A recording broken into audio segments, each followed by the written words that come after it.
بسم الله الرحمن الرحیم. السلام علیکم کتونکو. څو ورځې وړاندې مو د توپیل حسین یوه ویډیو کړې وه چې هغه کې ټول خاص کر پر چنار سره تعلق لرونکو خلکو ډېر زیات مرسته وکړه. لیدار څخه اوسه پورې دې ته کوم اماونټ راغلی دی 6,63,100 چې هغه امانات نن دې ته مو ورکوو. څو دوې ورځې مخکې دا لاړ و پېښور ته، بچي حالات ټیک نه و، خو اوس انشاءالله په ټیکولو دی او 23 تاریخ نه دا واپس بیا روان دی.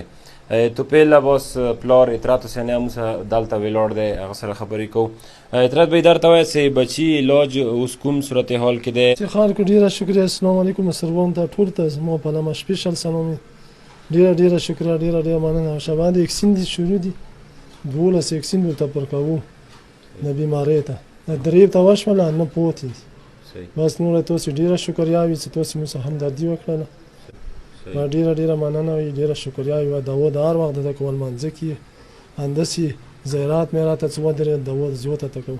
ما ډیره شکریا وي. بس خدای ته بچی ته شفا ورکړه، خلکو ته دوا کوه، کوم خلکو د امانات رسولې. کتونکو ډیر امانات کوم دی هغه د علي در پترو متملو شوی دی. یو امانات موته ابوزبینه د څمرګلو 1,55,000 روپۍ رسولی، اوس هغه اندي کې شامل دی. یو بل مومن ماته نقد 5,000 روپۍ د الکوثر یتیمخانې کې راکړي وي، هغه اندي کې شامل دی. بسم الله الرحمن الرحیم. د کوم توفیل عباس د کینسر هغه مریض و او دې ته لکه مسافرانو د دسترخوان امام حسن علیه السلام سره کانټیکټ وکړو چې هغوی موږ ته پیسې راواستولې توفیل عباس علاج دپاره. لکه داسې مؤمنین یو چې هغوی ویله بغیر نه مې لکه موږ ته پیسې راکړي دي.